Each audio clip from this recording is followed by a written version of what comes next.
What's going on, everybody? It is Thursday, 7 p.m. Merry Christmas. Hope everybody had a good Christmas morning. Got everything you wanted for Christmas. But today, we got a great show coming at you. It's always fun to be able to meet up with some of the people that you deployed with, some of the people that, really meant a lot to you and made you feel like a certain way, like, fuck yeah, I know that we're about to do this mission. This is one of those people. I was not an MP. He was an MP. But it's always fun to talk about the 10 years that I spent with MPs. But before we get to that, we got some events and announcements going on. We're still selling shirts over at sameflagsameoath.com. Be sure and hit us up. We got some new merch over there. Got your 6 caps. Pretty cool. I've not got the new one yet, but it's coming. We want to thank last week's guest, Colonel Glenn Moore and his son, Hunter Moore, Olympic bodybuilder, natural. Cool as hell. Love the father and son dynamic there. But this week we have a gentleman named Jason Bobo. And Jason Bobo is a military police officer in the Army, strong-ass human being, ended up being a Jack Daniels barrel roller. But as you can see from the photo, he is not for a lack of enthusiasm about whatever it is he's doing at a certain time. And also one of the most loyal dudes that you'll ever find. But without further ado, let's go ahead and bring him on. Ladies and gentlemen, Jason Bobo. What up, my man? What's happening, brother? Not much. Did you have a good Christmas? Yeah, man. Merry Christmas to you. Same to you. Yeah, for sure. So, we talk on the show about, deployments. We talk about veteran success stories, and things like that. But what I really want to talk with you is, first of all, how's the family? How's everything going? Going real well. We had a good Christmas. Got the tree up behind you, as you can see. We still got a couple more Christmases to go to. One more Christmas to go to.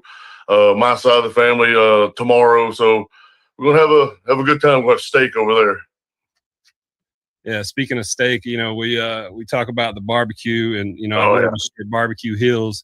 We'll get into what barbecue does for you, but like we always like to start the show with where you grew up. So if you don't mind, wax poetic a little bit about where you grew up, what life was like when you were growing up, and then stop before you get to your inspiration for joining the military. Well, waxing poetically is probably not my strong suit. You know me well enough for that. I was born and raised in Lynchburg, Tennessee, the home of Jack Daniels. And most of the time you tell somebody, they ask where you're from, you say Lynchburg. A good portion of the time they have no idea where you're talking about. But if you say Jack Daniels, they're like, yeah. It's a typical small town. I grew up, the whole county is a small county. When I grew up, I think there was like roughly 3,500 people in the whole county alone. So I knew a lot of people, and more people knew me. With my grandfather being the superintendent of schools at one point before I was born. My dad was a teacher, so I couldn't get away with jack diddly squat. I was just a typical small town kid. I started playing sports, and I guess kindergarten or first grade organized sports, t-ball, and then I started, I got a little older, play football. I attempted to play basketball. I was really good at fouling, so that was my strong point. It's not exciting at all. When we got older, if we wanted to go and hang out and cruise and try to meet up with girls, which I tried, they usually rejected me. We had to go to another town. It was a typical small town thing. And I said, well, the father that was a teacher, I couldn't get away with anything. So that kind of shaped a little bit of my personality as well. Like I wanted to rebel, but I was kind of scared because I knew my family was going to find out, Dad, because, my dad taught at the school I went to. I mean, he was there for 35 or 40 years. So everybody knew him. There wasn't a lot to do in Lynchburg, but at the same time, there was more than anybody, realized. A lot of it was hillbilly stuff that, friends come over and we would go, tromping through the woods with nothing to do, except for to see if we could make up adventures. A lot of hunting and fishing. When we got older, some people had four-wheelers. We did our best not to tear them up while we were mudding. We tore them up anyways. It's not an exciting story, really, but at the same time, it's a fun story, at least on my side, because it lets me reminisce and think about the dumb stuff that I did growing up. Yeah, absolutely. I wrote down here as you were talking there. I wrote down small town. So Yeah. I'm from a small town in southeastern Kentucky called Corbin, Kentucky, and there was nothing other than the railroad and coal mining going on there. But growing up, there is a strong sense of family, strong sense of community, and the things that there are to do in those areas, like for instance, sports. With guys like us, we grew up playing football, basketball, baseball, and that kind of just matriculated into the army of what we did there. But talk a little bit about growing up in the 80s and 90s in Lynchburg, Tennessee, and the sense of community and camaraderie that went on there. Well, when you said that the strong sense of family and growing up in a small town, it kind of reminded me and made me think about, like, even if there was someone, we took care of each other big time, because even if there was someone you didn't particularly like or get along with, if something happened to that family, or somebody was from an outside town was trying to maybe, like, one of my buddies trying to beat up a friend of mine, or even just somebody that was, like I said, the person we didn't like, we all just came together with it. Very tribal in a small town, at least where I was at. Hell, if I can remember the rest of it, growing up in the 80s and 90s. I grew up in a holler, a dead end road holler. So if I wanted to go into the big, you've been to Lynchburg, you saw how massive it is. They pull the sidewalks in at 7:00. Well, for the audience, if you don't mind, Jason, because I'm from a holler in Kentucky. I'm from the Appalachian Mountains, but explain what a holler is and why it's kind of called a holler, if you don't mind. Well, everybody's gonna have their own definition. It's my definition of what we always call a holler was two hills on each side, and then in the low point, a road running through it, and then you could just sit outside and holler, and if you did have some neighbors, you just, hey, they'd yell back, so you just hollered back and forth. Yeah, that's exactly. I've explained that to my wife, who grew up as an Air Force officer's daughter. Like in high school, she lived on the golf club. I'm not trying to say anything crazy about her. She's a wonderful lady, but she did not grow up with the gruffness and the I don't know. She didn't know what the fuck a holler was. No. So I explained it to her just like that. And, we back in the 80s, we had the party line, and, 5 or 6 people get on the same phone. But yeah, so, all right. So growing up, I noticed when I was there, and we'll get to the Jack Daniels later, but when I was there, everybody knows the Bobo name. So I can assume, knowing from what I know from Jason Bobo being in Vegas and in the military, we're kind of excitable people. Like we're a lot alike. Like if there's something exciting to do, we're probably going to be doing it. But kind of talk about growing up with those people, and then kind of what pushed you towards wanting to get into the military in the first place. Well, growing up in Lynchburg, like growing up with people, I think there was like 56 to 60 people I graduated high school with. So, and most of those people started in kindergarten, and pretty much everyone had at least one parent, if not both, that went to the same damn school growing up. And in the 80s and 90s, you didn't have cell phones, and towards the end of my high school career, you had beepers, but they didn't pick up service for crap. So, when you were young, it was my dad trained us like dogs to like go outside, and I'd be running through the woods. And when he whistled, that would mean come home. And if I went home 5 minutes, you go out and whistle again, like, I'm coming, Daddy, just screaming. And then, we were kind of almost like feral animals in a way. As long as we came home at supper time, everything was good to go. Then I grew up with all the same people, and I always had this affinity for the military. I had illusions of grandeur, thinking I was going to be a professional football player. Obviously didn't work. But my grandfather on my mom's side was a World War II veteran.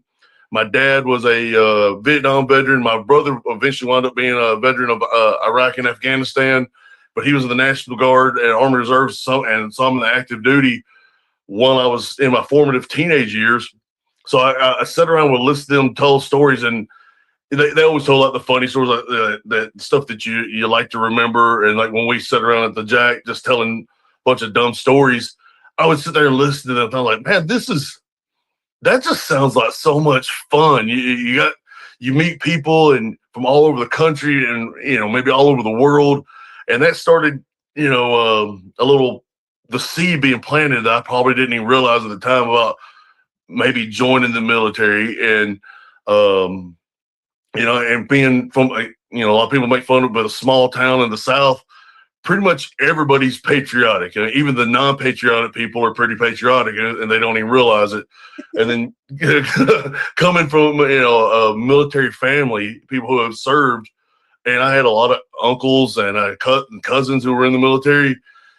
I felt I was pretty patriotic as well. And I know this doesn't sound the most patriotic, but I had really nothing going on after high school. I was working random jobs. I washed cars at a dealership, which was pretty cool because I could drink on the job underage. and I just got to thinking about it. That I've got to do something with my life. I got to get a skill set, do something. And really and truly, I thought I got to get out of Lynchburg to see what else is out there. Maybe there's something else out there for me that Lynchburg can't offer. So I thought, well, this is going to be a good opportunity. I'll meet new people from all over the place. I get a skill set. I'll learn different things. I'll meet new people, and who knows? Maybe my life was be to live in New York City. It's not, by the way. So that's what's kind of started pushing me. And plus, like I said, being from a patriotic family, we hung a flag year round, and on 4th of July and Memorial Day, there was multiple flags. I was at the Memorial Day services and stuff. So that's what started pushing me towards joining the military. Was there, like, at those early ages, like we've talked at length when I was at the Jack Daniels and that about the sports that you played. So there's already a sense of camaraderie. There's already a sense of team. Yeah. There's already a sense of like selfless service for the betterment of the team. So what kind of military, what branch were you looking at maybe when you graduated high school and was washing cars and drinking on the job, or was there a branch or an MOS that you were looking for at that time?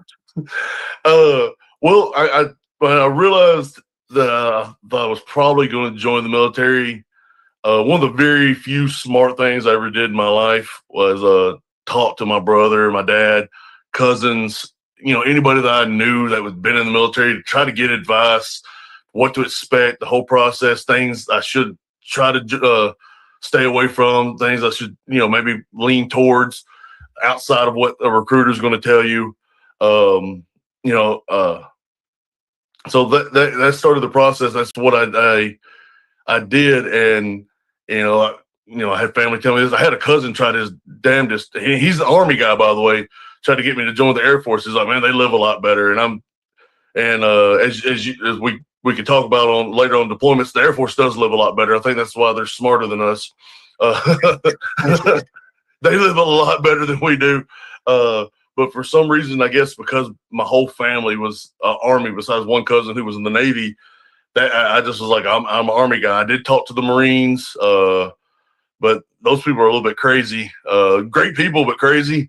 So I thought let's go with the Army, and I thought, I don't know why I thought being an MP was going to be the coolest thing in the world, and I enjoyed my time. So that's why MP just seemed like something I was cool, something that would be fun, and then I would have maybe a skill set that it would translate into the civilian world once I got out of the Army. Whether I spent 2 years or 22 years, I thought maybe that's something, okay, I've already been trained in law enforcement and how to react to situations and so on and so forth, and maybe I could transition into civilian law enforcement career, because that is something that I also found interesting growing up.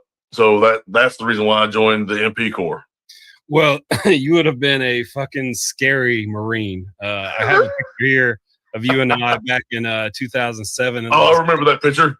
Yeah, so you were a beast of a man then, and then 20-something years, almost 20 years later, we meet up in Lynchburg at the Jack Daniels World Championship. And I remember when I saw you, I was like, I remember you being huge and built, and then you're joking, on the text message, like, yeah, I'm fat. No, I'm fat.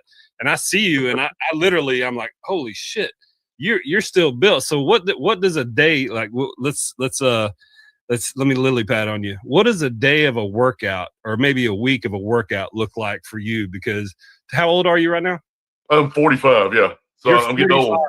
and yeah, you may be getting old, but I'm telling you, whatever the workout is, and I think that's the biggest detriment to veterans when they get out, is they don't stay active. So what are you doing? Like, what does a week look like for a workout for you? Well, and when it comes to physical exercise, I am lucky in a way that my job is very physical. You move the barrels all day long, but usually I try to get 4 or 5 days a week in. As you know, with kids and family and other obligations is going to come before working out. Sometimes that's cut down to 2 or 3, but usually my routine is 4 days a week. I do what they call a split body. I'll do chest and biceps on Monday, back and triceps on Tuesday. I'll try to take Wednesday off to start recovering. When you remember when I was younger, it was 5 days a week, hard as hell. And Yeah, I think I remember you doing a lot of powerlifting with the squats and the everything like that. The box squat. I remember y'all had rigs up and we're doing box squats in fucking Afghanistan in 05 without a box squat bar. Yeah, you do what you got to do. And like Wednesdays, I usually try to do, Thursdays, legs and shoulders.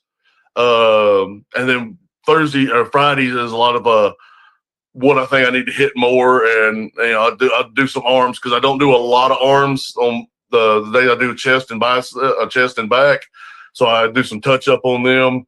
And I need to start doing cardio, but that's for people who want to die tired. So I was the hell with that. I mean, so that's my routine. As far as what I do, it's usually compound movements. At least one exercise that is heavy for me, anyways. Maybe not heavy for some people. And then I do some moderate reps, and I'll do some lightweight high reps to get the blood into the system, and I do them in a faster pace. That's my cardio, doing a faster pace and less rest time between sets. That's my idea of cardio. Yeah, it may sound like I'm glazing you up right now, but I mean, like, scientifically speaking, like, your body has symmetry that a lot of people that, especially in the military, they get some really bad habits with lifting weights. So I always noticed that everything that you did worked on all the different muscle groups. So, I mean, I'm just giving you props for that. But well, I appreciate it. Yeah. So having said that, you're 45 years old and you still have a pretty hard. I say hard, difficult. You say you don't lift, but I've lifted with you, and I'm 6'1", 325 pounds, and I thought I was pretty strong in the Army. I was about 260, 270, so I was always a big guy.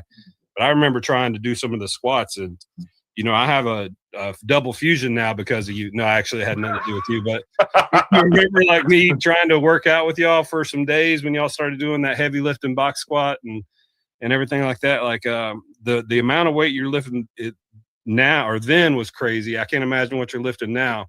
But I say all that to say this: what did it look like as far as like the physicality of Jason Bobo when you showed up to MP basic and OSIT training? Oh, dude, I was I was I was what they called a nutritional overachiever, which I'm gonna be honest with you, that hurts a lot more than being called a fat ass. Because you got to think about that for a half a second. Nutritional overachiever. Oh, son of a bitch just called me fat. They called me a nutritional overachiever. I was young enough that when I started doing the exercises, the weight came off, but I was about 270 pounds of I was fat. Let's be honest with you. I was a fat kid. Because for that year and a half, 2 years that I was out of school, I didn't play sports. Waffle House was a midnight snack, all the good, healthy things in life. So I was not. That goes along with drinking at the car wash during the day. Waffle House. Yeah. I mean, it was a car dealership. I was one of the detail guys, Yeah, my fault. Car dealership. But I was not in what you call good physical condition. I still like lifting weights every now and then, but I was one of them dudes that would go in there and I was trying to impress girls. I guess they call them an ego lifter. I'd slap on a bunch of weight and do like 2 reps and stand around and look for 10 minutes. So I really wasn't getting a lot out of it. So that was my idea of exercise there for about a year and a half. I was like, yeah, this is good. Yeah, but I really respect and appreciate the regiment. That's the regime that you keep even at 45 years old. That's what I'm talking about. Well, it keeps me limber. It keeps me limber and able to where I can play with my kids. I got a kid who been taking jiu-jitsu. I got to do something because he's going to hurt me. My son just turned 13 and he's a junior black belt in Taekwondo. Oh, wow. So you have the same problem. Yes, and he's starting to get to the point now to where when he, gives me a side kick or, I hit him on the head and I walk by him, he closes the distance far too quick with me now. I'm 50 years old. I got to start training to keep up with him. But talk to me about basic and OSIT training, NMP. What did that look like for Jason Bobo? Well, the first day, every veteran that I guess in every branch has that shark attack day. That's what we in the Army call shark day. I'm assuming they maybe have their own words. They load you up on the cattle truck that first true day of basic, and they drop you off to pull your CIF, your all your rucksack and your sleeping mats and stuff like that. And I remember them getting off the truck and being a total state of confusion. Now, the reason why I'm going to this part is we had this one drill sergeant Harris. I'll never forget this guy. I'll never forget his name, never forget his face. He was about my height, but he was about 9 feet wide and just a ball of muscle. When he goes, the drill sergeants are yelling and everybody's confused. This guy jumps up on a propane tank. He's not yelling instructions. He's yelling like a dinosaur. He's like, Rah! What is this guy? What is wrong with this guy? And I look at him just for a split second. I mean, my eyes cut toward and went back. He saw it. He happened to be looking my direction. He comes running through. He's like, "What are you looking at?" He's right in my face. I can smell his tuna fish riddled breath. And and I'd already heard other people getting in trouble for when they asked that question. Like, nothing. So I'm nothing to you. So I just stood there. I'm just going to keep my mouth shut. And he keeps yelling, "What were you looking at?" Then he starts yelling, "What is your name?" And I don't know if I'm supposed to say Private. I don't know if I'm supposed to say Bobo. I'm supposed to say Jason. And so I just stood there again. I kind of froze up, just to be completely honest. He grabs my civilian sack or bag I had on my front, and he throws it and yells, "Bobo." Then he gets in my face, "Bobo," and he runs up yelling, "I want Bobo." And the whole time we're pulling south, this dude's in my ear yelling, "You gonna be in my platoon? I don't care what I gotta do, blah, blah, blah." We get to our company area, they break us up. If you got a 1 on your duffel, you're with these people. If you got a 2, so well, he was second platoon. I was first platoon. I was like, ha, I'm not gonna be with that guy. We go upstairs, we throw our stuff on our rack they give us. And then come downstairs and we're going to march to chow. I mean, this is the first day. And I hear, "Private Bobo, yes, okay." And he goes, "After we come back from chow, you're going to second platoon with Drill Sergeant Harris." And I almost started crying. I'm like, are you kidding me? This psychopath is going to have me in his platoon. He hates me already. But the thing about it wound up being one of the best things for me because he would like pull me to the side and for just a brief second, talk to me like I was a human for a second, like he was a human. I mean, my smart ass mouth did get me in trouble. He come upstairs like the first probably week I was on a fire guard duty, and I'm sitting there, and they walk upstairs and they walk in the bay, and they're like, you go, you call at ease, you go to parade rest, and he sends my battle buddy off to do something, and he goes, "Bobo, you know why I wanted you in my platoon?" I wouldn't venture to dare, Drill Sergeant. He was like, "You remind me a lot of me when I first joined the Army." Again, my smart ass mouth, I look at him and say, "You're the nutritional overachiever too, Drill Sergeant?" Hell no.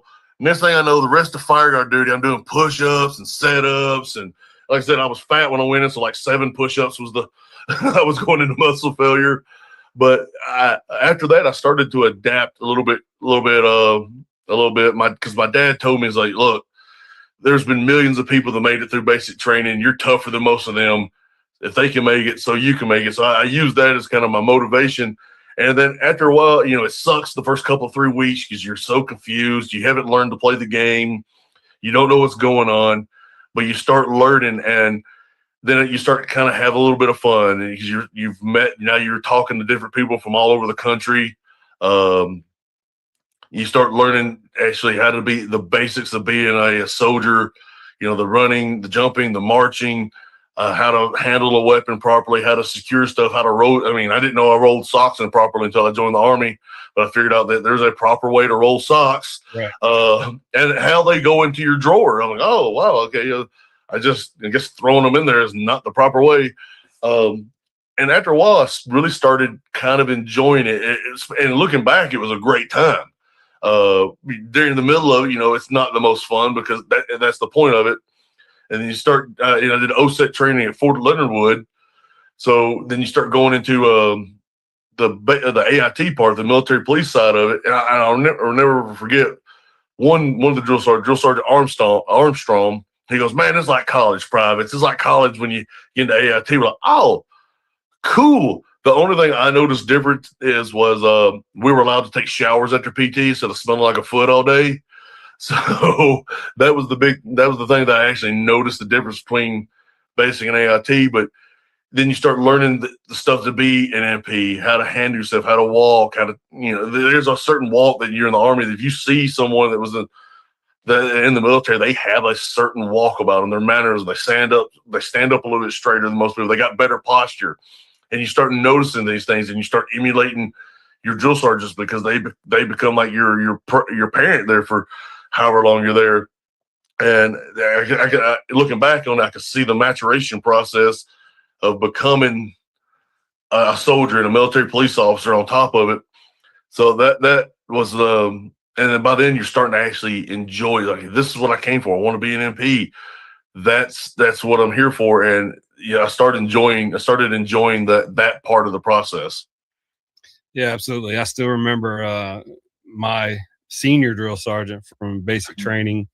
Yeah, he had real serious. He had his hat all Ranger Road, looking cool as fuck with the jungle boots and like the ridge tread on him. Yeah. I'm brand new to the military. He looked cool as fuck to me. Oh yeah, those dudes they're damn near gods to us. Yeah, and you think they're the toughest motherfuckers that's ever lived. You're like, dude, you're a drill sergeant. I bet he could beat up 19 boxers at once. Yeah, exactly. Drill Sergeant Moffitt. He's actually going to be a guest on the program soon. But he fantastic became signal soldier, sergeant major, and I still remember his opening. He's like, I was a signal soldier once. All y'all, pukes or however they're doing. I was in signal basic training. It wasn't nearly as hard as like OSIT training or any of the infantry, anything like that. I had signal basic training, but to each his own. But yeah. I appreciate that. So, all right, so you become a military police officer, graduate out of Fort Leonard Wood. What year roughly? Graduated in 2000. Yeah, okay. I was the second or third class to graduate from Leonard Wood. Before then, they were in Anniston, Alabama. For military police training there. Okay, so what was your first unit that you were assigned to after graduating MP school, or did you have any other schools en route? No, I got no schools en route. I just signed the dotted line for military police. I went to 511th Military Police Company at Fort Drum, New York, which is a completely different world than Lynchburg, Tennessee. Yeah. So 511th is a core support MP company, right? Yes. And we had that's when I started actually learning the road, how to actually do road. You're training, you're qualified, but you still don't know what the hell you're doing. But then you get with more people who are more senior, and they're actually showing you there's the schoolhouse way, there's this way, then there's the right way. And I started learning the actual right way. And then also what MPs do in the field. You basic training in AIT, you go to the field. Everything is so schoolhouse, and everything you do is schoolhouse way. And there's nothing wrong with that. You've got to learn that. But you start going to the field and learning what MPs do in the field and how we work with this group, all the support elements. that you have to have, and like, oh, okay, this is such a much a bigger process than what because I was used to just the schoolhouse, and it's just all MP. You don't know anything else. Then you get to your first unit, and you go in the field where they work on the road. There's so many other moving parts to it. Like you were signal, we had to have a signal guy. You had to have a supply guy. You had to have this person. You had to have that person. And you realize that it's all one big unit that they just sprinkle in what they need. And that's when I started learning all that. And then you add in the fact that, growing up in Tennessee, our winters are pretty mild. And the first week I was there, I go out, show up to PT, and it's June or July, and I'm freezing my ass off because it's 50 freaking degrees. I'm like, holy shit, can I not put on my sweats? I'm like, no, this is not cold. I'm like, maybe not to you. So that was a whole different world to me. Not acclimated yet, for sure. No. I always appreciated the MP mission. The one that the part of the MP mission that I was never really around because I was never assigned to 163rd on Fort Campbell, but was working the road. But what you MPs do when you're deployed, MSR patrol, executive protection or PSD, I should say. And then some of the special missions that I've, got drug into because I'm the commo guy, because of MPs getting to do this with SF, that would do with SF. Kind of talk about the multi-purpose access or the multi-purpose kind of narrative that the military police officer always does. And then if you can, talk about the armaments of the MPs while deployed. Okay. Well, as far as because I'm going to be biased, let's go ahead and put that out there. But MPs have become over the years kind of, and I don't know how it is now because I've been out, 15, 16 years, whatever it is. We're kind of a little bit of a jack of all trades. Like you said, you mentioned MSR patrols. You do that. We did for example, when we were in Afghanistan, first platoon, which is what I was in, we had convoy security. We, whether it's KBR or another group, especially the contractors that were there, we were their security going back and forth from Bagram to Kandahar or Bagram to Kabul, wherever it was at. We were their protection because the ones we were with didn't have weaponry, they didn't have armament, and then we did fall in with other groups that did, so we became part of them. Second platoon, they had the MSR patrol and what we call the 20K ring. They would do the MSR sometimes, but sometimes they go on these little back road, dirt roads, and just kind of almost be a presence patrol if need be. And then third platoon had the basically the POWs, the cage, not trying to be insulting, but cage kicking. They were guarding the captured Afghanis and whoever was there. And we all had to be cross-trained on that. We had to learn how to do the MSR patrols, how to do this, how to do that. So we kind of became this jack of trades and all trades.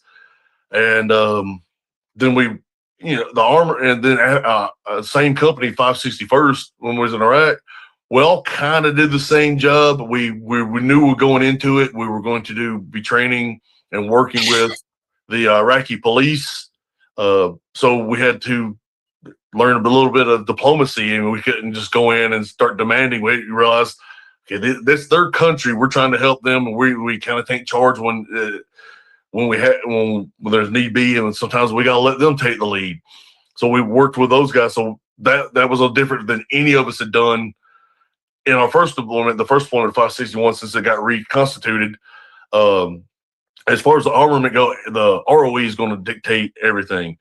You know how it is. Sometimes we went out, we took, we had 240s or 50s mounted, and sometimes something would happen like, okay, no more 250s, no more 240s, only saws. And okay, no, then at one point they took away our 203s and they made us jam them back on. It was just with the ROE, whoever was way above us decided we needed to carry. But, we were capable of carrying MAR-19s, 50 calibers, our personal weapons of 203s on our M4s. What else? It goes. Everybody's got the 240s and the 249s. The 240s kind of became a cult status within the military while I was there because they were so good. That was such a good weapon for everything. And every MP is going to have a 9mm on wherever they go, which kind of came in handy at certain times when everybody had to be armed. And when you go to the chow hall or wherever you went, well, if you had a pistol on you, that counted. So you'd have to walk around with a rifle strapped across your back the whole time, especially on the bigger post. Right. Yeah, absolutely. I remember getting to Fort Campbell in 1998, and I was assigned to 551 was the first unit I was assigned Okay. to. I remember going to like the Mark 19 ranges way out at range 47 and just being like, I can't believe I'm a kid from Corbin, Kentucky, by way of Jacksonville, Florida is where I joined the military out of. But I'm getting paid to come out here and shoot this Mark 19, sim round, or not sim rounds, but the marker round, yeah. Right. But still, just being able to go out there and do it with all the people that you did it with. Like, I was assigned to units, infantry units, combat engineers I spent a lot of time with, but then I spent 10 years of my life with MPs, and they're by far my favorite MOS. I love the leadership that I got, and kind of talk about during those deployments. We don't have to get into anything specific, but like just talk about the camaraderie aspect that you built with your first platoon, your squad, your team, your truck. Kind of talk about the camaraderie that goes on, that has to go on with the military in general, but is kind of special with MPs. Well, to kind of backtrack a little bit, the caveat what you said. Do you remember Chris Rummer? You remember him? Oh yeah, I got my ass choked out multiple times doing combatives level 1 and 2. Yeah, he was deceptively good at that. Yeah. When you talked about getting to shoot Mark 19s to do this other, he had one of the best quotes I've ever heard. He said, "I'm getting paid to play in the dirt and shoot guns," and that is kind of the essential, the what boils down to being in the military. You get to getting paid to play with guns and play in the dirt. So when you said that, it immediately popped in my head. So I'm sorry I didn't go directly to your. No, it's fine. It's fine. Like, that's the thing, though, is that the perspective that I got to. I'm going to forget my question now. The perspective that I got to have from the first deployment in Kosovo with 551 MP Company, Sergeant Major John Coleman was there. Colonel, maybe he might be a 1-star now. Jesse Brewster was a second lieutenant there. So just the leadership and camaraderie that I made as a commo guy, being around all those guys, kind of, get back to talking about the camaraderie of first platoon during, I guess we'll just talk about Afghanistan. Well, excuse me. But the camaraderie you're going to build, the smaller the group, whether it starts, you're in a company, then it goes down to your platoon, then your squad, then your team. MPs operating 3-man teams for the most part. So I spent, for the most part, on the Afghanistan deployment was 12 months. 12 months in the truck with the same 2 other dudes. So we were in a team, so I knew a fair amount about Josh Morris and Daniel Yeager. But by the end of it, I knew a lot more about those dudes than I probably ever really wanted to. I mean, you find out, I know it sounds really, whatever, but what their goals in life are, what they want to do when they get out of the military, whether they plan on spending their career or not. Hell, you get to know what their farts smell like. You're sitting in the truck with them for however long. You're living with these dudes. Their eating habits, but and you're going to get irritated with them. Those little things that you hear it once, like, that's not bad. They do this, they do that. But by the, and then you hear that phase where now it's irritating. Then by the end of it, you don't even realize it. You learn about them, even the guys that maybe you don't get along with. You're going on missions with them every day, for whether it's a 2-hour mission or a 3-day mission. You start learning about them, and about their family, and who's got kids and who does it with their kid's name. They're coming up to you. They want to tell their story. Like, hey, my kid did this today at school. That's great. My wife is doing this. The good and the bad. Some people, they find out in the middle of the deployment that their spouse is not the most faithful son of a bitch that's ever lived, or you find out that their wife or their husband is the most solid motherfucker who's ever walked this earth. And that people don't realize that's the little things that somebody gets bad news, you all feel it. You may not experience that yourself, but you feel it. The same way they get good news, whatever it is, you all feel it. Somebody is able to, hey, I saved up when I went home on leave, I bought a Harley. Dude, you're so happy for them. It's like it's almost happened to you. Even though you didn't do it, it's happened to you because you're living through each other. And then while you're on that deployment, time almost stopped. At least it does for me. You come back and you're like, who the hell is they've been popular for 6 months. This musician, like, I never heard of this motherfucker. So now that you become this weird little family who there's no one outside of this family that you really talk to. You call back home, but they're not really relating. They don't know anything that's really going on. You can't tell them everything, even though if you may not be doing MP's not doing a top secret mission, but you still can't tell them everything because, like they always say, you never know who's listening. So you edit everything out. So who do you talk to about it? When you and I were at the gym, we talked to things about each other. I found out things about you.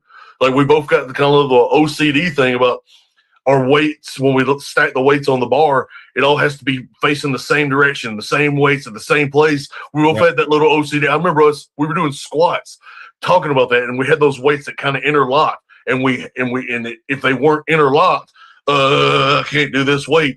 So you're finding out things about once your circle starts growing on these deployments, especially the people you get along with, and then you're going to have those dudes or dudettes if you're female. I'm not trying to push them because we had some outstanding females in our unit as well that you get along with, that you trust more than anybody. And you know who I'm talking about, man. Old John T. Powell. That's my dude. Everybody knew if we were doing something stupid, one of us doing something stupid, there's a good chance the other one was right there doing something stupid.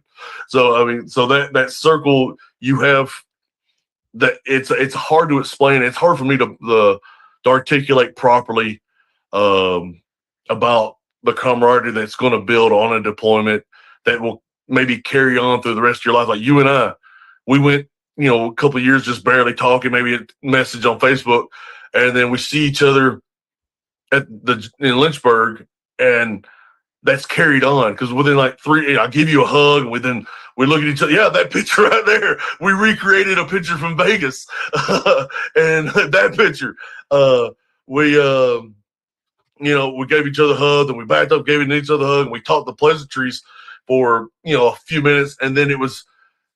We wanted to know about each other's life and how everything's been going, and then we started telling the stories. And your teammates on your barbecue team, they were like, "Oh, okay, these guys know each other."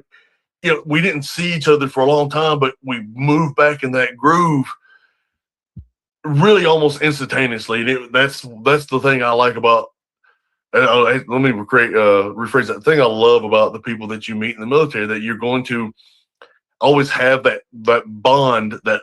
If you've never been in that situation, been in that frame, that trauma bonding, whatever you want to call it, then no one else is going to understand. You understand teamwork if you play football. There's that little bond there, basketball, but military has a bond all into its own. And the guys that you worked with, lived with, ate with, took a shit with, everything, that's a whole different bond that anybody else is going to really understand. Yeah, absolutely. Here's a picture of your boy John Powell. Oh yeah, old John T. That was at one of the IP stations. I saw it, one of the few pictures I took, and that was one of course, he has to flex on me.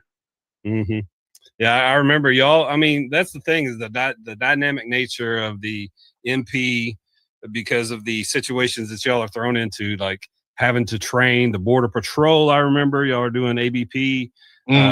The police academies, which was for the police officers, and then y'all were actually going to the police stations and doing everything from PT to, how you would do an MSR patrol, how you would document kind of things. A lot of things for knowledge management that y'all were doing that's amazing. And I loved recreating that picture, but kind of talk about, we deployed, we did what we did on the deployments, and kind of talk about, how we blew off steam afterwards. Like there were some pretty intense parties that I've been to with you. Yeah. That picture that right there, for people don't know, you and was it Moransky decided to go to Vegas, and we were going to Vegas as well. You know, you figure we just spent 12 months together, we wouldn't want to hang out, but we decided to all hang out anyways. And that was in the New York bar, wasn't it? Yeah, I was staying at the New York. So yeah, that's I think we were both I was pretty drunk by then, I'm pretty sure. Yeah, I'm pretty sure I had a blurry vision myself. So, but that was some good times. You know, went to Vegas, and you know, there was a lot of drinking going on. I attempted to gamble, and I realized I'm a shitty gambler. You know, every time you got a girl come up to you, you had to realize, is this a hooker, or is this a normal girl who's just there having fun? You know, did get offered cocaine several times. Didn't do cocaine. Right.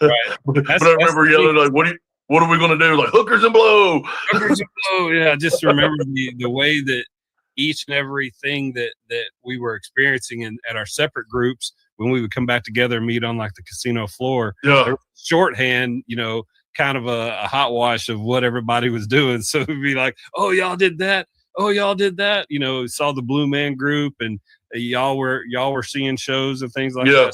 It was fun coming together. So then, yes, go ahead. You also talk about like some of the when we were at Campbell together.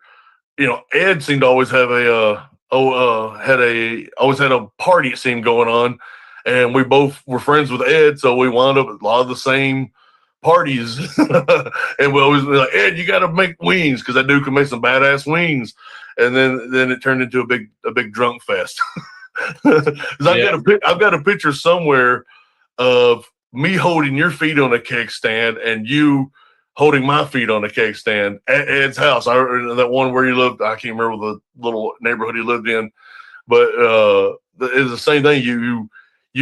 I've always thought it's weird. You think we live together, we work together, and now we're spending all of our free time together. So it's that weird family, this overextended family, and I'm in the overextended family. But you want to hang out with those guys. Your guys you work with become your buddies, and I think that's in every phase of life or every part of life. You know, that's who you hang out with is the people you work with you like. But that was just blowing up steam, whether it was going to the warehouse or going to Ed's house. That's what how we blew off steam. Yeah, absolutely. The night that you're in question, where you were talking about the keg stands, I'm pretty sure that ended with some cops. But I can tell you, where Edwards lived is because he lived on exit 11. I lived on exit 4. So we're okay. like 7 miles on I-24. But Stephen Cribben was at my house, and we with Doc Hendrickson, and we had a couple drinks, and then all of a sudden we got the phone call or text to come on over to Fleabag's house. So me and Steven are riding motorcycles. So I've got a ZRX 1200R, which is a naked Kawasaki 80, 19 or 2001. It's a replica from a super bike from the 70s. It'll go. It's a 1200. And then Steven had a 1000 like CBR or something. I don't remember what he had, or R1. Anyway, I think R1. Yeah, his bike would go. It was faster than mine, but I could almost keep up. So he gets the call. He's like, let's go. So exit 4 to exit 11 took us about maybe 3.5 minutes to get there. We're doing like 160. So that's how that party started. I can tell you that. We show up at the end of the night. There's keg stands at some point. And at some point, I'm pretty sure I had my hands behind my head thinking I was about to get arrested. I remember the police officer pointed at a couple of us, because that's not old, my buddy John, him and I got into some fisticuffs and we had blood all over us. The cops like, I got to come back here. Y'all two sons of bitches are going to jail. Like, we won't be here. I remember that fight. That was like trying to separate two bulls in a china shop, man. I remember at the end of it, John was mad at me because I was choking him too hard to try to get him to stop fighting you. And then at the end of it, even though you two were fighting, at the end of it, since I had hurt Powell, I had both of y'all facing me, and I thought I was about to get my ass whooped. But and that's how it turns. Though you were fighting with him, and then all of a sudden at the end, I thought I was about to get my ass whooped by both. But that turned out good. We talked through it, but yeah, it worked out. Yeah, shout out to Stephen Cribben. Like he lost his life in 2018, but he was an exceptional MP. Went on to be a Special Forces, and he was KIA for November 2017. I got his little band on my microphone. When I found out about Cribben, and not trying to be morbid, when I found out about Cribben, if there was one person that I ever was stationed with, I thought, you can't kill this dude. This dude's an absolute animal. Because he would run the 2 mile in, like 10 minutes. He was and do a billion push-ups on the PT test and run faster than everyone. And because he wasn't a very big dude, you go, okay, you can now understand that.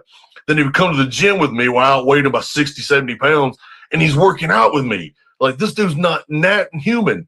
And then he was so smart. Just people don't realize how smart Cribben actually was. And he was funny in his own kind of dry way.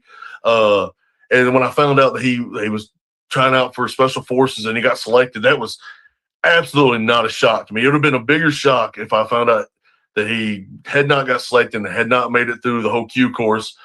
But when Pal actually called me and said, "Hey, man, have you heard about Cribben?" I'm like, "No." And because I was out of the Army then, and he told me about it, and I wasn't the close. Cribben and I got along. We were decent friends, but I wasn't super close with him. But I was kind of devastated and I was kind of in shock because I was like, this dude, no, Cribben, that dude's Superman. He can't die. And it still, I think about him every now and then. I'm like, dude, how did Cribben not come out the other side? And I did. How did anybody come out the other side and not Cribben? But that dude was an animal, and he was, the guy would take off on a 40-mile bike ride, bicycle, just because it was fun. I'm like, what a freak! It was so great to have somebody like Cribben. It'll humble you in so many ways that you think you're doing something physically awesome, then you realize there's people out there, and he was so humble about it. And I can't say anything bad about that dude. I really can't. Yeah, he was an amazing individual. I had here's a picture of Stephen Cribben. Yep. He was an MP with us with the 561st MP company, and then of course I think this is his pre-deployment photo for the ramp up you do for you got to take that nice photo. But this is him in his Class A's after he had been through the Q course, but before, because he's all groomed nice. But yeah. Being with Cribben, I deployed with him twice. When I heard it, I went to his funeral, and it was devastating because I knew him, and we'd just come off the 0709 15-monther. But recently, and the good news part of it is recently the Army Air Force game this year, I went out to Colorado Springs and I got to hang out with his parents for a dinner that turned into a late night watching Game 7 of the World Series at a bar until they kicked us out. And then, cause that game was until like after 1:00, and we're in fucking Colorado Springs. And then that turned into literally Waffle House, same kind of conversation you had at Waffle House the next morning with, Alberto Fight, who he was a soldier that, served with me, but we deployed so many times and went through so much shit. He had to become a licensed clinical social worker. So shout out Bert Fight for keeping us clinically right. So I appreciate you sharing that. We didn't talk about sharing Cribben, but as soon as you started talking about him, I pulled up his picture because we're getting he's got his face on a beer can, out in Colorado. I've heard that, and I've been trying to get at least one of those beer cans to go in my collection I got back here. Yeah, me too. I don't have one either, but I'm gonna get one. But we're getting him with James McCombs, Daddy James barbecue sauce. We're getting him put on a barbecue sauce in memoriam. So we're gonna get that sent out to people once that gets manufactured. It should be coming up here soon. Joseph is working that out with Daddy James McCombs. But yeah. Anyway, so deployments, military police officer, come from a small town in Lynchburg, Tennessee. So I relate to that. But when did you start your family? Like, when did you get married? When did you start having kids? And what are their ages now? I got married in October of 2007, after in between the Afghanistan and Iraq deployment. I've been with my wife for a while, and that's why I didn't do any hookers in Vegas, because we were dating. we were together. We got married and everything else. Well, the funny part about when I proposed to her, and that was in late March of 2007. She was she talked about stuff. You plan everything and whatever, and I'll do what I can. And I remember she called me up because I had gone back to Campbell for a block leave, and she goes, "What do you think about an April wedding?" And I was like, "That sounds good, but I don't know why. I've got a feeling I'm going to be on a deployment. I don't know why." And then she goes, and she got back to me like a couple of days later. Said, "Okay, how does October sound?" And the hillbilly came out in me, and I was like, "Well, I can. I'll do any day in October. I'll get leave, whatever. But if you do it on the third Saturday of October, which is the Tennessee-Alabama game, so I might not be there." So, and then she literally planned our wedding around the Tennessee-Alabama football game, because I wouldn't have showed up. We got married in October of 2007. And by the way, I did deploy April the 10th of 2008. So I was correct about having that feeling. That was one time I did have the feeling. Made it through the Iraq deployment, came back, and like 29 or 30 June, basically the beginning of July, I went on ET, was it terminal leave in December, and I actually ETS from the Army in January of 2010. And not long after that, found out she actually found out she was pregnant with my son on my 30th birthday. And we were, one of the things we weren't not trying, but we were trying, just kind of whatever happened. And I guess it happened. So that my oldest son is 15 years old. He's pretty much everything that I'm not. He's very studious. He's like I said earlier, he's in jiu-jitsu. He's been doing it for about 6 years, because I put him in that because his personality is like one of those that he's very calm, and he kind of pleasing personality, and he's not confrontational at all, not aggressive.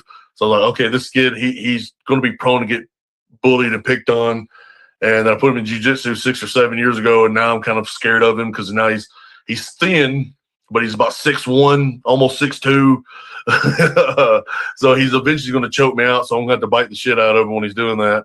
And I've got another one, 11-year-old Carson, he's his own person, my man. He rather play by himself than play with you. Like if you're doing what he wants you to do, he's good.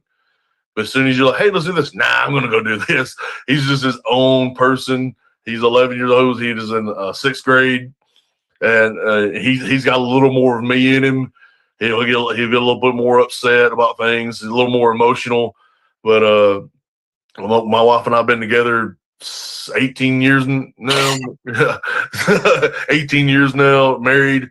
So we think my son might have been, my oldest son might have been conceived in Arkansas at John's house. So that puts a damper on that. But I mean, that goes to show you the bond that you share with the people that you served with, that you were visiting with your wife. All right, so this kind of moves perfectly into the next portion I kind of want to talk about. So MP, you spent what is this, 10 and a half years as an MP? Somewhere in there. I had a break in service, so it was like 8.5 years. Right. So okay, so you spent half a career as an MP, deployed, had a lot of experience. How long did you have when you transitioned out of the military with, having a new wife, pretty much expecting kids pretty soon? So how much time did you have to get out of the Army? And then what did you decide to do after you got out? Well, I had two avenues that I was looking at, and I kind of wanted a little bit of both. One of them was I wanted to work at Jack Daniels because when you're growing up in Lynchburg, you don't realize that it's kind of special. People, you're so inundated with it. So like, okay, and it's a good job on top of it. And the other one, I wanted to be a state trooper. And I kind of said to myself, whichever one I could get hired on first, I will do. And there for a while, it looked like I was going to become a state trooper. I was still in really good shape. I took the physical exam, the written exam, and I won't lie to you, man, I was smoking it. I was doing great. I did the interview with the state troopers, and they were like, "Hey, man, you gave some textbook answers. You're on it." And I have some buddies that from my hometown and a couple places that were who are currently and were state troopers then. And I talked to them and said, "Dude, you're pretty much in because they've already got you assigned to this area once you graduate the academy." And I took the polygraph, did well on it because I'm not gonna lie to them. And then they made me go see a psychologist, a head shrinker, whatever. Evidently, if you give honest answers with the Tennessee State Troopers, I'm not trying to badmouth them. You can be considered a little bit crazy, and which I thought was weird because one of the things I remember the doctor who was talking to me is like, "Have you ever been in a fight?" I'm like, "Yes, sir, I've been in a fight." And he goes, "How many?" I was like, "Well, do you count with like your brother?" Because I don't count those. I mean, brothers fight. He goes, "Oh yeah, we got to count those." I don't know, 100. And he looked at me like I was a weirdo. I'm like, "Man, brothers fight." And then he asked me, would I shoot someone? And I prefaced it. And I remember telling him, I said, "Look, I don't wake up in the morning saying, 'Man, I hope I get to shoot someone today.' But if you're a state trooper, they give you firearm for a reason." And I use the old military adage of life, limb, or eyesight. And if it comes down to that, yes, I would shoot someone. And once again, the guy looked at me like I was told him, like, "Man, I like punching babies." And because of that, I felt, because I talked to some state troopers. I said, "No, you kind of got to tell them what they want to hear, not what the truth is." I'm like, "Well, what's the freaking point?" So, yeah, I failed the psychological evaluation for Tennessee State Troopers, and I don't believe I'm crazy, and I don't think anybody else does either. But it was kind of fortuitous because I've not too long after that, I got hired on full time at Jack Daniels, and been there now full time because I was a temporary for 11 months, and I got hired on after 11 months, which is really quick. Most people are there 2-3 years. One guy I got hired with had been there 6 years as a temporary. I got hired on 11, so I feel very lucky about that. Now I've been there full time for about 14 and a half years. All right. So I appreciate you sharing that. So what was your job at Jack Daniels? And like I visited you during the Jack Daniels World Championship Invitational Cook-Off. I got to see, Jack Daniels and probably more than the regular tour gets to see because of you. But like even the blur that it was for me, I think I met your boss. I met some people that work over in mixing, people that work in bottling, other people that were, actually rolling, putting them up in the warehouses way in the back. I got to see I'm sorry if I'm not supposed to say that. No, you're good. You're good. I got to see some stuff to me from a military perspective, and I'll keep it real professional and concise because I want you to wax poetic about it. But there was teamwork, communication, purpose, and like you said, there's a physicality to that job, especially in the warehouses, that as soon as I met these people, I was just like, I know why Jason is so successful here because this is what I would want. I'm 50 years old now, but that's what I would want to be on that waiting list. Talk about your job at Jack Daniels and what it's meant to you over the years. Well, I started out as like I said, I got hired on from a temporary, and I started out with what we call just a crew member. I went to a warehouse every day, put barrels in, or I took them out, depending on what our job was that day. A new barrel's going to weigh 530 pounds full. A used one that's been aged, depending on where it's out in the warehouse, still going to be anywhere between roughly 450 pounds. So they're not light. That's what I started out as. And then I started trying to basically move up, getting better positions within the department and the company. They offered me to go get my commercial driver's license so I could start being a truck driver, which is a little bit easier on your body, just to be completely honest. So I did that for a while. You're still considered a crew member, but most days, 98% of the time, I drove a truck back and forth from a warehouse, whether it was on what we call entry. I go to the filler room. You remember the guys were filling the barrels. Oh yeah.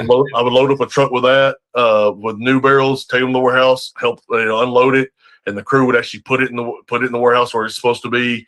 or I was on regauge. We're taking barrels out. They would take aged barrels, take them, and I would drive them to the dump room where I took you through there, and where they start draining the barrels for the actual getting ready for the bottling process. I did that for several years, and then they had a position come up for a backup foreman, and so I started doing that a little bit. You're back on a crew, putting the barrels up, taking them out, but now you're a lead. You're in charge of a crew each day, for anywhere from 8 to 12 people usually on most days. You decide, you keep the accountability of the people. You take care of their safety. Where the barrels are going, where you're taking them out at, make sure you got the right barrels, because if you take the wrong barrels out of the warehouse and they wind up getting dumped, what we call the dumper, and mixed in with other barrels, you could ruin millions of dollars worth of product, and then you don't have a job at Jack Daniel's anymore. But you got to keep up with the logistics of all that, and accountability, and eventually, after about a year or so after that, I was still driving a truck most days, doing some backup foreman. They had a job for backup foreman. I interviewed for it. I got it. And I've been doing that now for 4.5, 5 years. Been a full-time foreman at Jack Daniel's, running a crew every day. And you have different people on the crew every day. You may work with a guy 3 days in a row, then you may not work with him for 3 weeks. It just depends on how the schedule falls, who's doing what needs to be done. So that's what I do there now, and plus I'm involved big time in what we call Brave. It's the veterans group, where we try to do different things for veterans within Jack Daniel's or outside of Jack Daniel's, and different charity organizations. I'm a big I was a lead, what they call the co-lead, for about 3 years on that. Now I'm just a dude who shows up trying to help. Yeah, I remember, driving into Lynchburg, you see the only place in the world where Jack Daniel's is made and bottled, and Yep. so I appreciate the gravity of the situation when, if you put the wrong mixture from the wrong into where they're going to bottle it, that's, like you said, that's millions of dollars, and then that's an investment of like 5 to 8 years, depending on whatever Yep. batch that is. I have a healthy reverence for that, and that's why I was so wide-eyed and like in awe, because strangely enough, Jack Daniel's was a very big part of my college career, my military career. And you don't say. I don't, yeah, but I mean, just seeing where it was made was cool as hell. And then so anyway, so talk about some of the things that they have you doing. I know you're about to start talking about Brave, Brave, but talk about some of the programs that they do for veterans. Jack Daniel's, that is. Well, at the very core, it's the veterans organization. Anybody can join it. If you want to be what they call a ally, I guess, or a supporter, you can join it.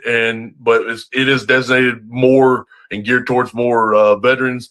Some of the simple, we do everything from simple stuff like every year on Veterans Day, we put together a veterans breakfast, and every veteran within the organization gets to have a free, nice catered breakfast that morning. And we always get a gift. Like this year, we got a bottle of whiskey.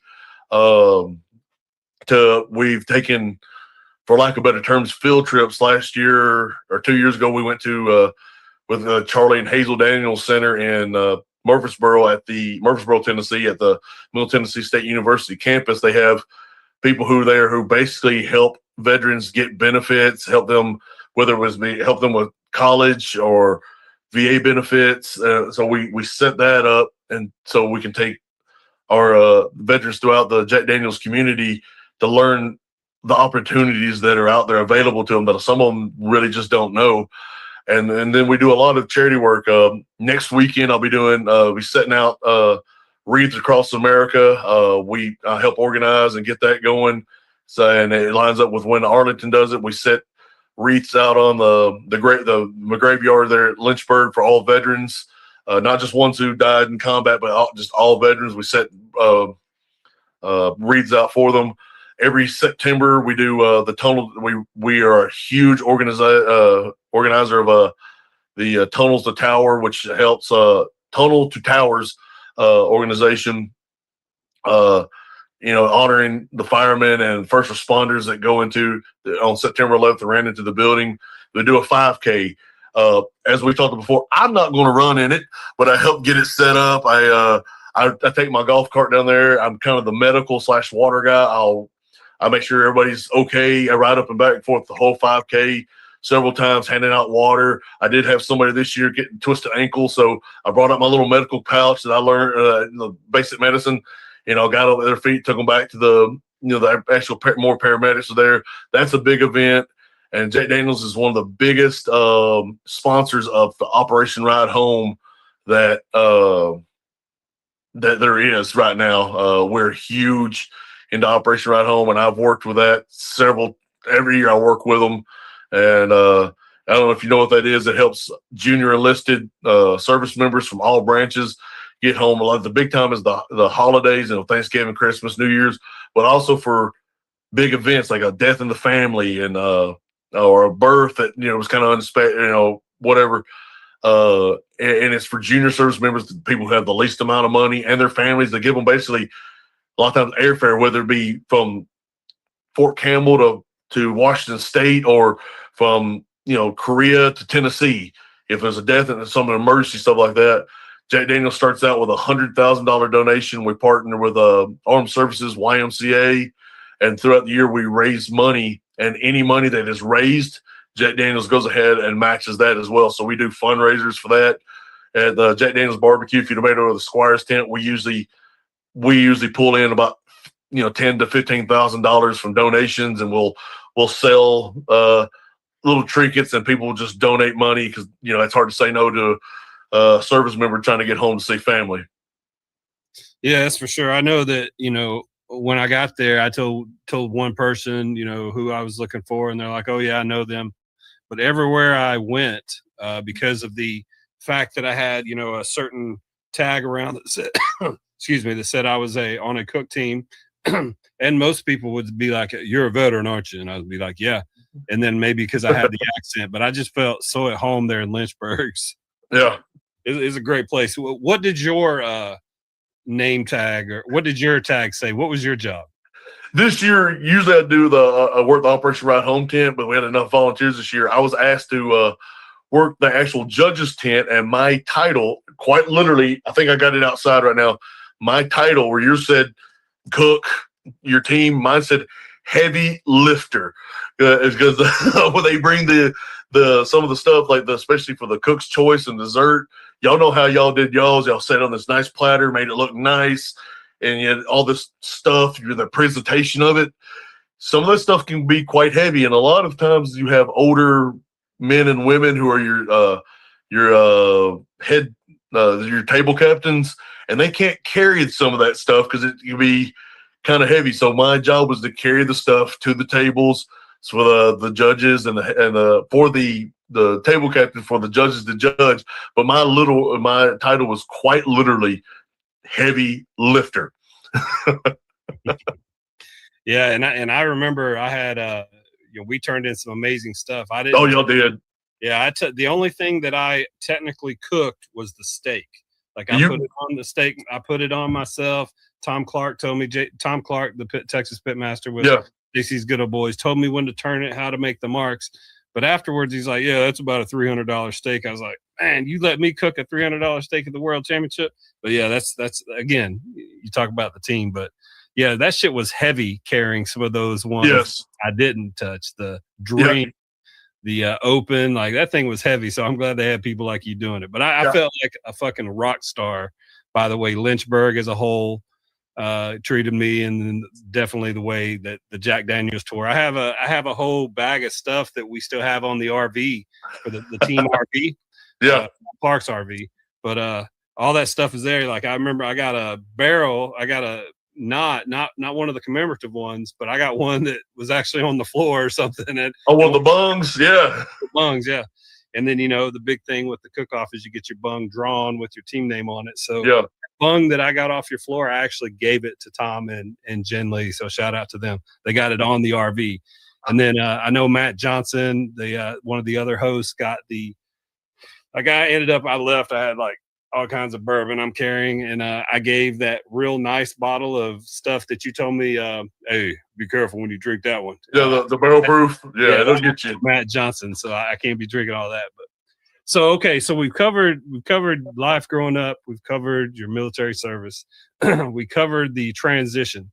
Now the thing, and we covered what you're doing now with Jack Daniels and the wonderful things they do for veterans, and I can attest to that. I'm not being paid by Jack Daniels, but I'm telling you, that's a class organization in Lynchburg, Tennessee, that is just, they have the pulse of that family or that town. And then the families that I saw involved is like, I know how Bobo is. So I know a lot of those people are going to be the same. So hats off to Lynchburg, Tennessee. So we covered Jack Daniels, your family, military service, growing up. Is there anything that we missed that you want to talk about?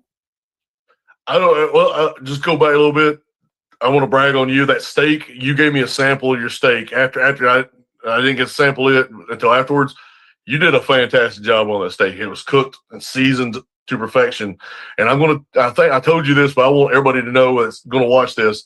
When I was doing the heavy lifting, carrying the stuff around, there was one dessert. All the desserts I had were great, but there's one dessert that came in. When I saw it, I was like, I'm getting a piece of that.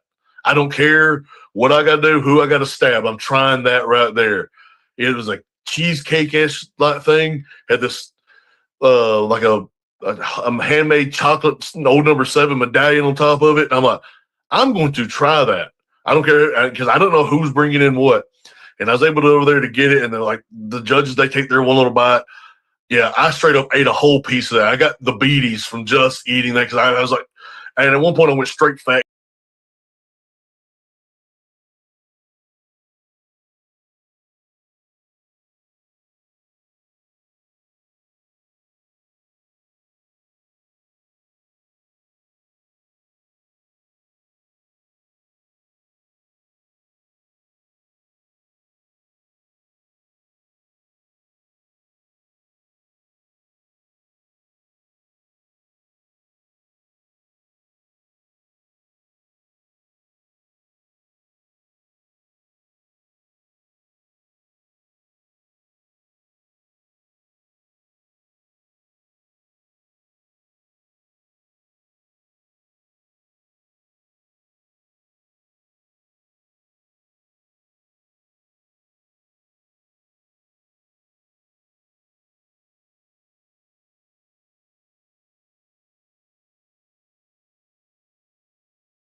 Alrighty. My brother Paul went one way and I went the other, and now he's famous. I want to be famous too, so I'm riding around telling everyone about Earl.net. Go take the quiz! Go take the quiz! After we win this, I found this place called Louisiana or Louisiana. I can't tell which it is, but I'm going to buy it with my VA loan. Get your head in the game! No money down, man. Okay, hear me out. My brother George is out there trying to win the revolution, but I told him, how are we going to pay for all this, man? Earl, quit talking and fund the fight! I'm working on it, George. Hey, guys, I know how to fund the war. Get on AOL and go to Earl.net. We might be able to refinance our houses to pay for the army. Go take the quiz. Look, Tommy's already done. Wow. It only took 30 seconds. I can refinance Monticello. Earl was right. It's incredible what you can do with the VA loan. You earned it, so you should take advantage of it. Take the quiz at Earl.net and see if it makes sense for you.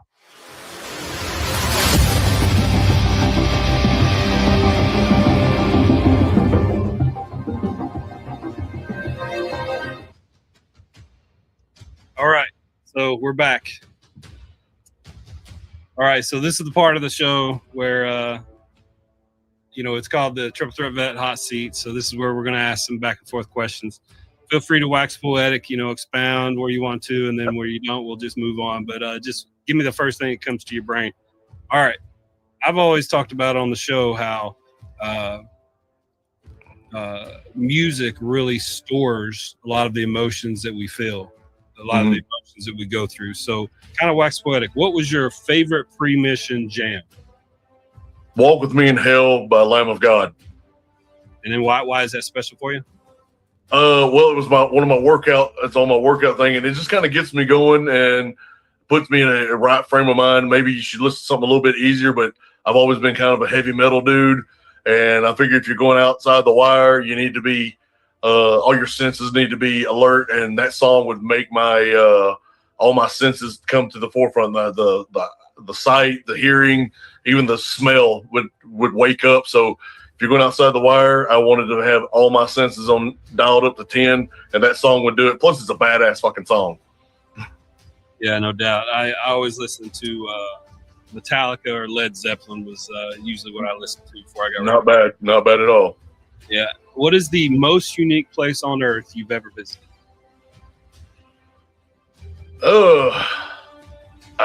Because I haven't really visited a whole lot of places. I'm going to have to say either probably Afghanistan, just because it was so much different. It gave me appreciation for what's in the United States, just in the small things like the infrastructure and the roads and the power that you have reliable power, and sanitation. So that maybe it's not the best place on earth, but it was the most unique and most interesting place I've ever been. Yeah, no doubt. Some of the places I've been to in Afghanistan, like in the Panjshir Valley, is absolutely beautiful. Been down in Spin Bulldog on where they basically broke up the 5/16 MP company into like 16 different platoons, and we were just doing things all over. So, yeah, absolutely. Crazy places in Afghanistan. All right, with leadership, loyalty, duty, respect, selfless service, honor, integrity, personal courage. What's the Army's most important trait to you? To me, as far as leadership, it's integrity. You can learn, you can realize this and that and the other, but integrity to me is number one. That's whether it be in leadership or in just life. I want somebody to know that my integrity is high and my integrity is strong. If I make a mistake, I'm going to tell you. If I didn't do something, I'm going to tell you. I want people to know when I tell them something that it is absolutely the truth. That if I tell you I'm going to do something, I'm going to do my damnedest to make that happen. To me, integrity is one of the biggest things, not just in leadership, but just in life in general. And somebody's got high integrity, and I try to make sure that I do, and I believe that I do. Integrity is big with me. If somebody does it, man, I can't trust them. Yeah, no doubt. Absolutely. I love that answer, Bobo. What is your first concert, and what is your favorite concert? My first concert ever was the Temptations. My dad took me to them when I was like 13 years old. I was kind of disappointed. I was like, oh, the Temptations, that damn good show. Not gonna lie to you, it was great. My favorite concert, I'm gonna guess back in April or May, I got to go to the both nights of the M72 tour of Metallica in Nashville. There was they did one on Thursday night, one on Saturday night. It was two different shows, two different opening acts. It was it was two different things completely. And I guess that's going to be my favorite. I've seen Metallica 3 times now, 4 if you count the shows different, but I count it all as one big one. That was really because they put on such a huge production, or possibly you could throw in Pink Floyd. I got to see them in 95 or 96. That was a hell of a show as well. Absolutely. I always tell people the first concert I ever went to in my life was a Hank Williams Jr. concert. Yeah, it's a very good show. But I was like 12, so I was very young. I may have been maybe 13, but I was probably 12. And I remember getting I remember them telling me I got a contact buzz from being in North Arena. But my favorite concert was probably the 07 David Lee Roth when he came back and toured with Van Halen. I saw them in Cleveland. And wow. Yeah, that was pretty awesome. It was David Lee Roth's birthday. They put on a great show, and I had seen Van Halen with David Lee Roth before in concert. I never saw that, but I saw Sammy Hagar, and then I saw David Lee Roth in 07, and then I've seen each of the David Lee Roth and Sammy Hagar separately, solo. So this is an extra question for the hot seat. Who's better front man, David Lee Roth or Sammy Hagar? I'm going to go Roth. That's just me, but everybody's got their own opinion. Yeah, you can't go wrong with the original. That's what got you there. Yeah, David Lee Roth's definitely the best of Van Halen, and Sammy Hagar's, probably my favorite solo artist out of those two. Okay, all right, yeah. Who's the greatest stand-up of all time? Stand-up comedian? Yep.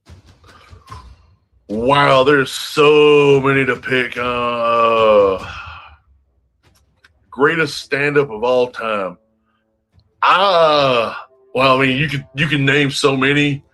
A lot of people say Richard Pryor, which I'm a big fan of Richard Pryor. Big into Bill Burr. I know it's not socially cool to say anymore, but Bill Cosby was a monster, in and out on the stage and off the stage, evidently. But I'm going to have to go with Eddie Murphy because he's so goddamn funny, man. I love Eddie Murphy.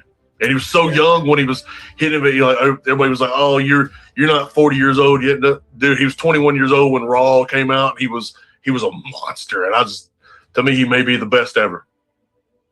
Yeah, no doubt. He's definitely on my Mount Rushmore of greatest stand-up comics of all time. All right, Bobo. What today, as of Christmas Day 2025, what drives you in life? It's a kind of a cliche answer, but my family does. A lot of times, my life drive every day right now is trying to set an example for my kids. I try to improve myself every day, so my kids have a better life. I try not to lose my temper. You remember when I used to have a horrible, horrible temper? It's still there. It still bubbles underneath, but I try to hold it back. I work, if I get to work overtime, so my kids can have more than I grew up with, and I want my kids to grow up and say, "Hey, Dad was cool. Dad did what he had to do to make sure we had what we needed, not just what we needed, just basics, food, shelter, and clothes, but stuff that they wanted to do, whether it be going to jiu-jitsu, going on trips. Like when we go on vacation, I take money set aside just so they can ride go-karts and play video games because they love that. The vacation's more for my wife and I, but I want them to have their memories of it too. What drives me is my kids. I mean, I know I heard a lot of people say that growing up, and I was like, that's what everybody says. But I get it, man. My kids make me get up, and they're probably the reason why I'm not dead right now instead of dying from alcohol poisoning somewhere in a field. I mean, so that's they are they're the reason I'm alive. I feel that for sure. Like I growing up, I always went to Kings Island, Disney, things like that. So I have those little things that you look through that's got the pictures of your mom and everything. And I wanted my kids to have that because of we deployed so many times there at Fort Campbell during the decade of 2000 to 2010. Yeah. And, you wanted them to have some. So I remember trying to be kind of my ex-wife called me like a rock star parent because anytime they were with me, we were going to fucking Disney World. But probably because I was on block leave or something from a deployment, but always trying to get the family involved. So this kind of leads me to the next question. What keeps you up at night? Nothing really. Insomnia. I don't like the actual physical act of sleep because I feel like there's something going on, but I can't sit here and lie. I have a pretty good life. My wife is super cool. She lets me do my dumb stuff. A couple of weeks ago, we had our Christmas party at a bar. She go have fun. She lets, we work real well with each other. My kids are pretty damn good kids. Despite of me, they're pretty good kids. Or in spite of me, I can't complain. So I don't, my parents are still alive. They're good to me. I can't complain. So I don't really have anything that keeps me up at night. I know that's not the glamorous answer. I really don't have anything. I can't complain about my life. I really can't.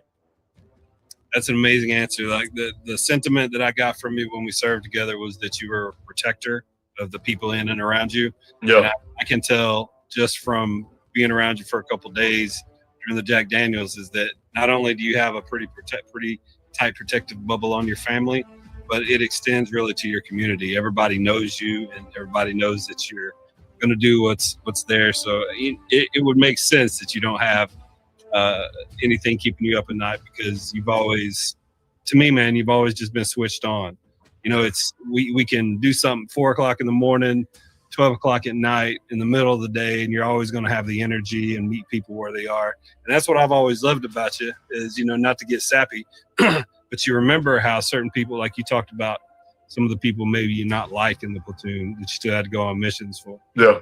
I remember the treatment that I got from the MPs, and especially, you know, certain people within those companies, and you're one of those people. I just remember feeling very a part of something. I felt like we checked on each other. Like you said, we knew who was going to snore, who was going to sleep this way, who didn't wash themselves or something, you know, good, bad, and indifferent things.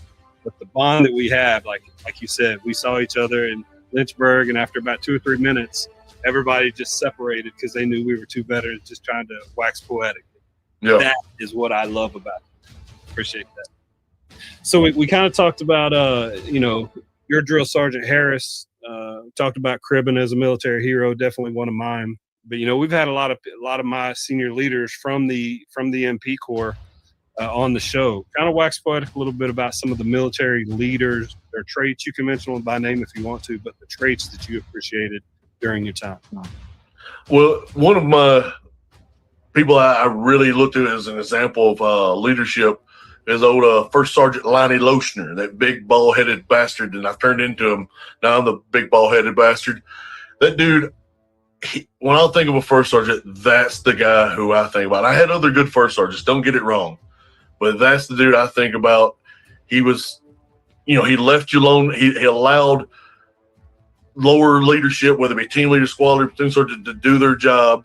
He and he would step in if he had to. He allowed soldiers to, you know, E4 through E1 through E8 to do what they need to do. They're on their off time, as long as you did your job and you did it well. The best example of leadership from him, and I'll never forget this, was in Afghanistan. I was getting ready to go to the E6 board, and they wanted me to go through a mock board. I thought, well, this is a deployment board. You know, they're not going to give a rat's ass. Man, I walked in there half cocked, you know, didn't know, you know, didn't take it serious. He kicked me out of his board. I remember right in the middle of me giving some half-ass answer, he started, hey. You know, I looked at him, he goes, get the fuck out of my board. I'm like, what? He's like, go. I don't want you around. Don't even be in the area. Go away. And I walked back to my B huts, and I'm sitting there. I'm pissed. Dude, I am pissed. And everybody else in my B hut had gone on mission. They were gone. I'm there by myself. I don't have anybody to bitch to about. I'm just sitting there mad, fuming. And about an hour later, I hear these big, heavy footsteps come in there, and I hear Bobo. I'm here first. I go to stand up, and the thing that made it human, instead of just being a leader chewing out a junior leader, he said, "No, sit down. This is your house. You sit down." So I'm sitting there. I'm half kind of relaxed, reclined. He gives me one of those ass chewings. He didn't even raise his voice. He gives me an ass chewing, where he's talking about the reason why I kicked you out is I expect more out of you. I expect greater out of you. You have this, and then you come in there.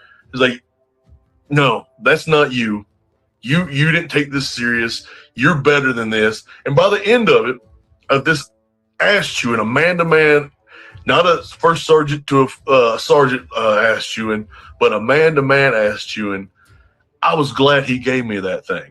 I was so glad, and it motivated me because he didn't challenge me, so to say. It was like, it's hard to describe. So the next month when I went back, they made me do the mock board again. Dude, I went there, I smoked that motherfucker. That's all I can say. No one was even close to me. They could have put whoever in there, and it was because of him, because he gave me that ass chewing that everybody needed, and his leadership style. He would challenge you, but not challenge you, if that makes sense. Like, he didn't come as, well, you can't do this, or I challenge you. He would come in, he would just give you those right words. And I had other great leaders, from team leaders to battalion commanders. But that dude, there's something about that guy I tried to take in my life in general, whether it be with my kids or with, working at Jack Daniels as a small group lead now, and try to implement common sense, do it right the first time, do it the best you can, and then we'll take care of each other in the backside. And first started Lochner, Lonnie Lochner now. I still stay in touch with that guy. He's come down to Jack Daniels for some more. He came down for me for the veterans when we had a veterans dinner one day. He was our guest speaker, and he came down on his own accord. Didn't take any money. He didn't get offered any money, but he did it because he takes care of us to this day. You could call him up like we did at the barbecue. We called him up and we talked for 15 minutes with him because he still wants to take care of us. And that's the kind of leader that I want to be, and I try to be, because he's the best first sergeant and one of the best leaders I ever had, period. Yeah, I deployed with Lochner 3 times, and oh, you got lucky then. 3 different companies, yeah, and then like you talked about, some of the leadership that he displayed when we were basically sliced up in 06. Yeah, we were in Spin Bulldog with a headquarters element, and the MPs that we had were, other than the headquarters element of the PSD, they were National Guard, and we were doing missions where we'd go out and stand in the middle of the Baroof Valley and just wait for bad guys to interdict with us in the middle of us doing humanitarian aid missions. Like, that's the diversity of the MPs, and he was the leader of all that, yelling. Like, I get exactly what you're saying with Lonnie Lochner. He great dude. Oh yeah, absolutely. This kind of leads into the next one, but it may be a different answer. What is the biggest habit that you picked up in the military that has kind of helped you in your civilian life today? Well, I've got lucky. This was a natural habit for me, and it got even worse or better, depends on how you look at it. I am early to everything, and I still reverse plan when I go on trips. We go on a road trip, I reverse plan. I got to be, if I'm coming to your house down in Texas, and I'm going to tell you I'm going to be there in 3 days, or this date, or February the 5th, whatever it is, I start reverse planning right now to be there at 3 o'clock. When I told you I'm going to be there at 3, I'm going to be there at 3. And because of the way I am naturally, and the military be there early, I'm going to show up at 2:30 at your house. So I still reverse plan everything, and I'm early to everything. I show up to work. My work starts at 6. I show up at 5:30 so I can just kind of eat breakfast and get ready and make sure that the schedule's correct, and I'm doing this, I'm doing that. I show up early, and I reverse plan to this damn day. I still remember when you took me on the little excursion there through Lynchburg and everything. Your mom needed to be somewhere. I think it was the next day, but I thought it was that day. So I was like, I remember you planning. You're like, oh, I can do this. We can get there, and then I can get you back for a turn in or whatever it is I had to do. I think we were doing the parade. Yeah.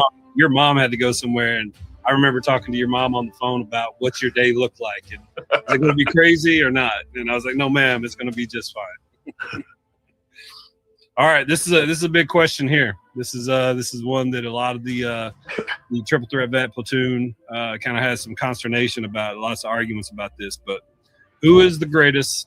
Who is the greatest of all time, Prince or Michael Jackson? Ooh, man.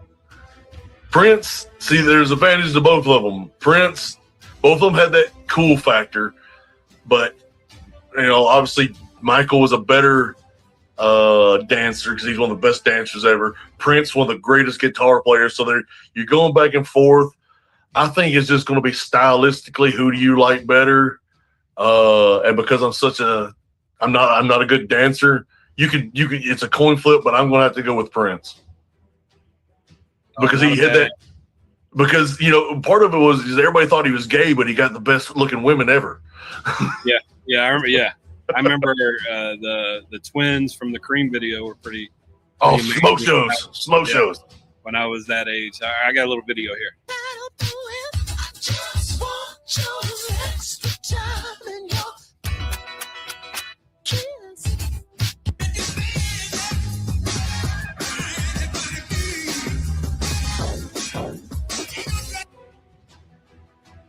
So as you can see, it's a pretty contentious back and forth. We're on episode, I forget what this, like episode 128 is what this is. Throughout the whole thing, it's 43-28 now. Prince is in the lead. So, Okay. All right. Still pretty contentious deal. All right. So last question. What can we do to get better as a podcast?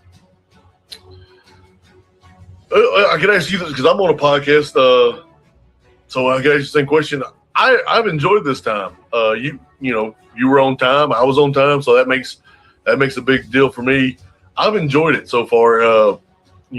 Everybody, I don't think it would have really made this better for my personal experience if I was down there in your home studio or home, wherever you film it at, and able to hang out with you and have a few beers before, during, and after with you. That'd be really, for me, because I've enjoyed the time getting to talk to you again. And we got to, we talked about, we had some set questions, but we were able to talk just as two dudes like we always have. But the only thing really would have made it better if I could have been there with you in person. That would have made it better.